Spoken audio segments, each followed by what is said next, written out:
যদি এই মেলার ধারে পাশে কোথাও আসবে তো তুই এই দিকে একটু সেবুক মারে চালা, কারণ আমার দাদা একটু চিরক পায়া মুখে আর একটু তালা কানাও মুখে, কখন কোন দিকে যাবে একটু বুঝতে পারাই মুশকিল হবে।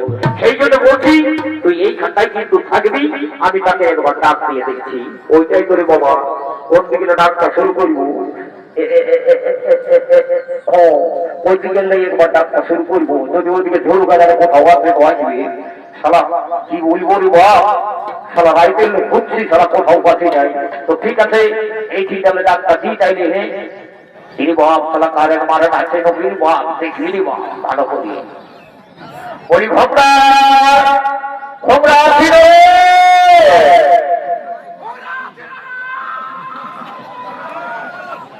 এই শালা শালা 25-30 কিলোমিটার তো আমার আওয়াজটা গেল আর ও শালার কান মিলাই শুনেই কথা নয়।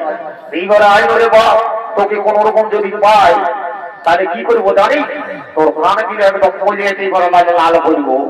তোকে নাই তোকে নাই, ঠিক আছে ঠিক আছে ওইখানটাই থাক।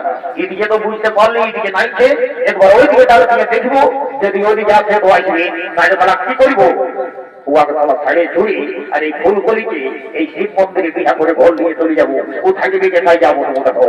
তো এইদিকে একবার ডাক্তার দিই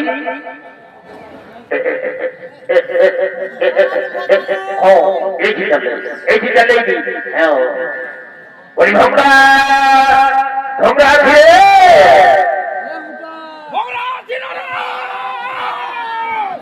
গোলা কোথায় গেল রে বাবা, সারা একদম চিন্তায় যেটাই গোলাটা ধরে গেল আর সারা খুঁজে খুঁজে জীবনটাকে রাখি হয়ে গেল। এইবারে পাই রে বাপ আর বেশি যাবো আরেকবার দেখিব, যদি আসলে তো ভালোই হবে, তাহলে ঘরে ঘুরে ঘর চলে যাবো, থাকবে কি মেলা দাঁড়িয়ে তাহলে অগ্র হয়ে যাবো হবে।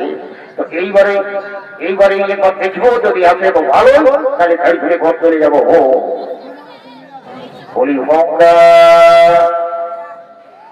ভোমরা রে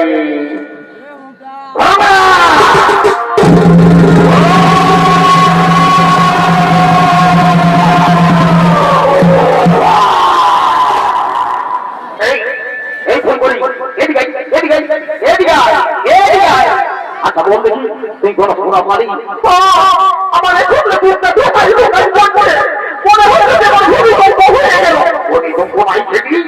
দেখছি না ওই যে আমার বাবার মধ্যে ভোমরা দেখছি না একদম টুকরির মতো রুচতে থাকে এদিকে এদিকে দেখছি কি হইল সালাম ফের হয়ে গেল যে বাবা এরে দাদা আর ছিল নাই রে সুইচ অফ বলিব কি বা ফের হয়ে গেল যে বাবা, এখন ঘর নিয়ে না গেলে ঘরে হতে পারবে আমার বাড়ি পড়াবে দেখি দেখি দেখি